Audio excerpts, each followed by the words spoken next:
Olá, sejam bem-vindas, sejam bem-vindos.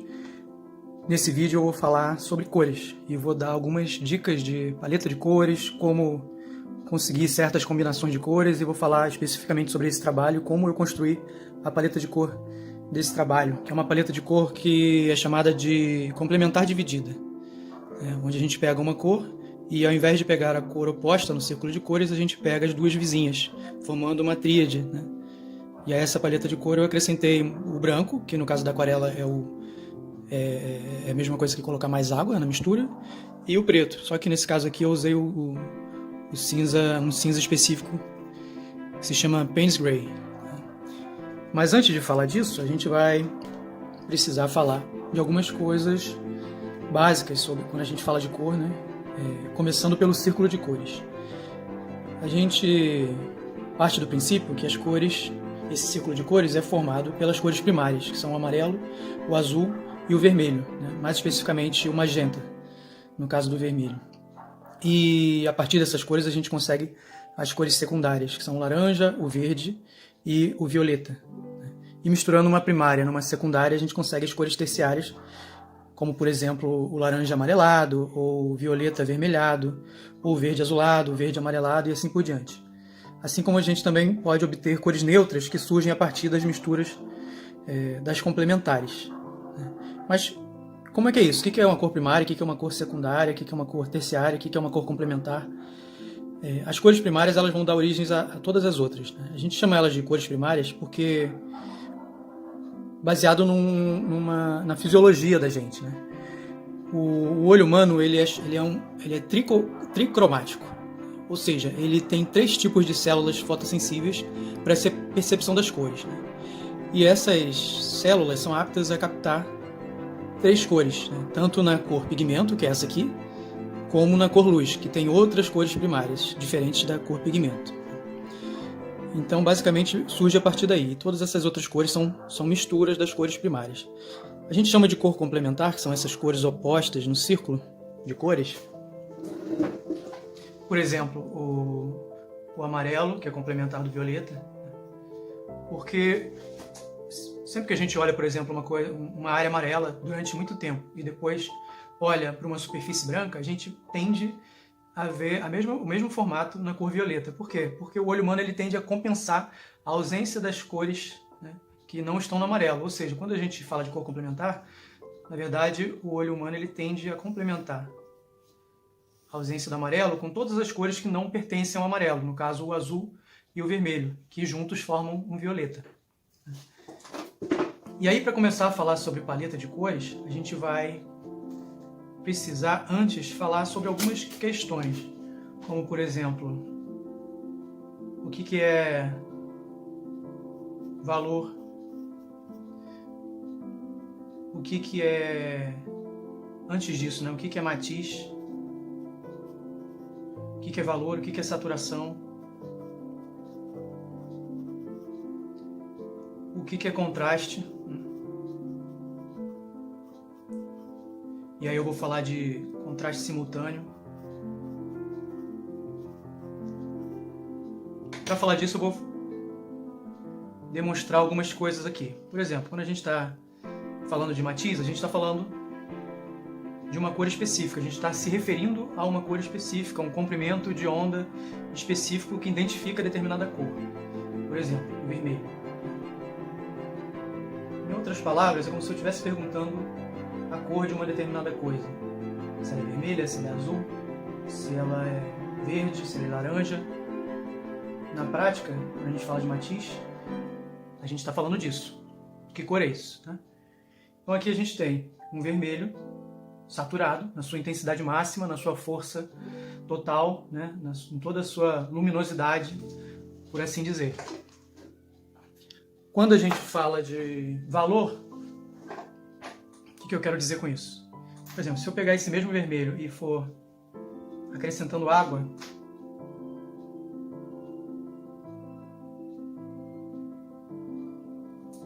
eu vou mudando o valor desse vermelho. Ou seja, eu estou, em outras palavras, falando de claro e escuro. Se eu acrescento água aqui nessa história, eu tenho um vermelho mais claro com um valor mais alto.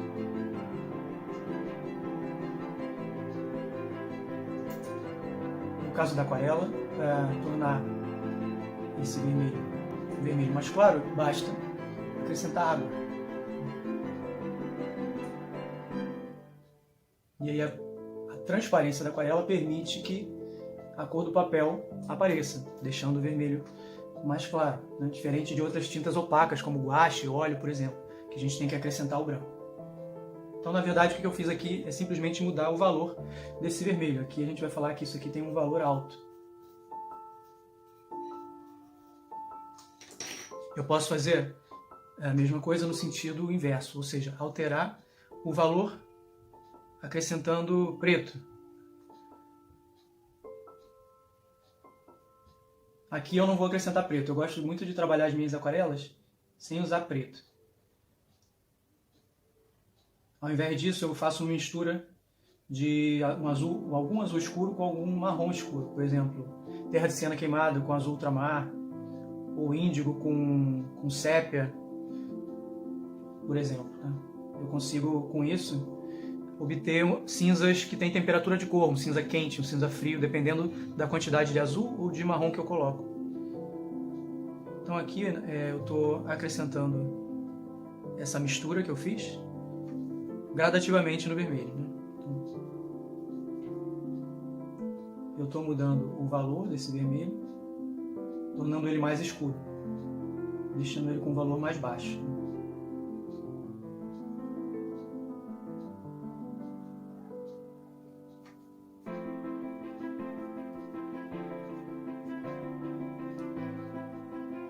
Eu tomo muito cuidado quando eu vou acrescentar uma cor muito escura em outra, porque a capacidade de, por exemplo, se eu botar uma gotinha de preto no vermelho, ele tende a escurecer muito rápido. Então, isso tem que ser feito de uma forma muito sutil. Então aqui eu mudei o valor do vermelho. Estou falando de valor alto, valor baixo.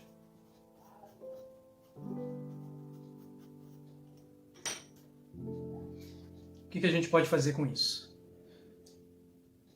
Por exemplo, no valor alto, se eu quero dar volume a um determinado objeto, eu posso começar com uma cor bem clarinha.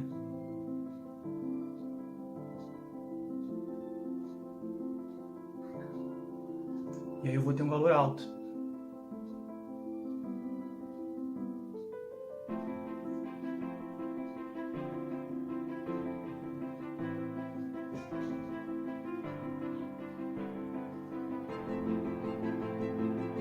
Primeira camada, eu procuro usar essa cor em todo o objeto.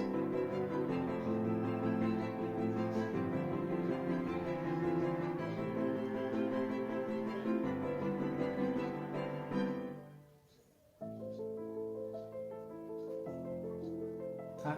Aplico isso em todo o objeto. Para acelerar o meu processo aqui,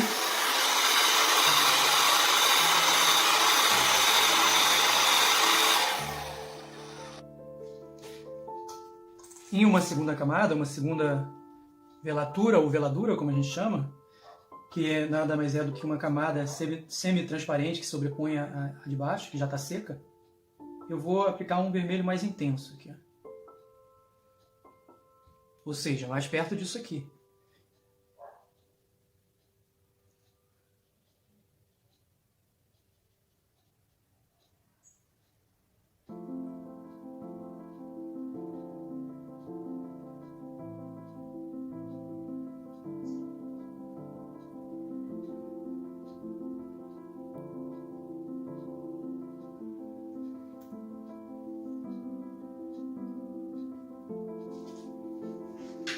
Para acelerar de novo, eu vou... E aí eu tenho uma segunda camada sobre aquela base, né? O legal dessa base única é que ela dá uma uniformidade à cor do objeto, né? Por isso que ela, por conta da aquarela ser transparente, essa cor de baixo continua influenciando as camadas de cima. Repare que a luz está vindo daqui, né? sombra aqui. E agora a gente vai falar de saturação. Para falar de saturação, eu vou falar de uma estratégia que eu vou chamar de ponte de cor. Como é que eu vou fazer isso? Eu vou colocar aqui na extremidade dessa escala aqui um verde um pouco escuro, que é, na verdade, a cor complementar desse vermelho. E no meu godê aqui, eu vou acrescentando, vou pegar uma gotinha de verde e vou contaminar o meu vermelho com uma gotinha de verde.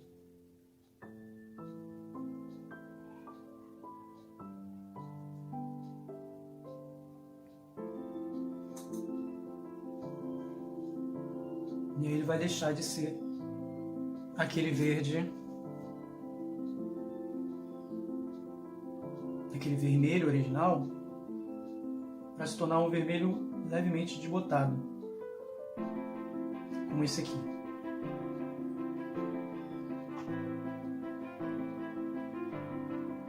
Isso é uma estratégia muito interessante para a gente criar a cor de uma sombra, por exemplo. Já tenho aqui uma segunda camada, eu posso aplicar uma terceira camada para criar a cor dessa sombra. Porque não adianta eu aplicar uma outra camada de vermelho por aqui, porque a cor desse vermelho na sombra ela tem que parecer menos intensa, né? Ela não pode estar iluminada, ela tem que ser mais desbotada. E para isso, ao invés de usar preto, geralmente eu uso uma pequena porcentagem da cor complementar, que nesse caso aqui, complementar do vermelho, é o verde. E aí eu tenho uma noção de tridimensionalidade a partir da construção dessa lógica da transição entre o vermelho e o verde, para conseguir cores mais dessaturadas. Se eu colocar meio a meio aqui, nessa história, se eu acrescentar mais um pouquinho de verde, eu tenho uma cor completamente neutra, como essa aqui, por exemplo.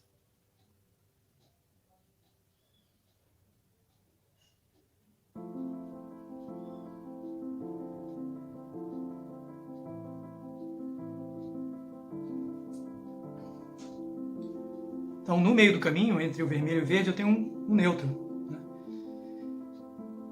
Se eu colocar um pouquinho mais de verde,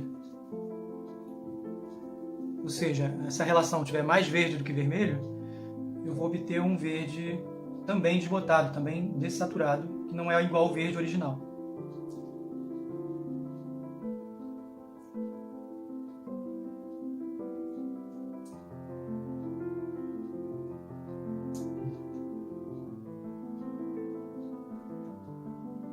Por exemplo, esse aqui. Posso até usar esse verde para aplicar em outros lugares dessa composição, uma composição que tenha vermelho. A gente pode usar o verde em outros lugares para destacar justamente esse vermelho, né? Quando a gente junta duas complementares, né? Deixam elas uma próxima da outra, elas tendem a se intensificar mutuamente, então o vermelho vai parecer mais vermelho ainda. Mas não necessariamente eu tenho que usar esse verde de uma forma saturada. Eu posso usar aqui, como eu estou usando agora, um verde desaturado, desbotado, compondo com esse vermelho vivo desse outro lado. A gente sempre percebe a partir do contraste. Então aqui a gente tem uma cor desaturada. E aqui a gente tem a nossa ponte de cor, que é a transição entre duas cores complementares. Só isso aqui já me dá uma paleta de cor, que foi a paleta de cor que eu trabalhei aqui. Tá bom? A gente vai continuar falando disso, um pouquinho disso, de contraste simultâneo, na sequência. E quem quiser exercitar, fiquem à vontade e a gente continua com a nossa sequência no próximo vídeo, na próxima aula, tá bom? Até logo!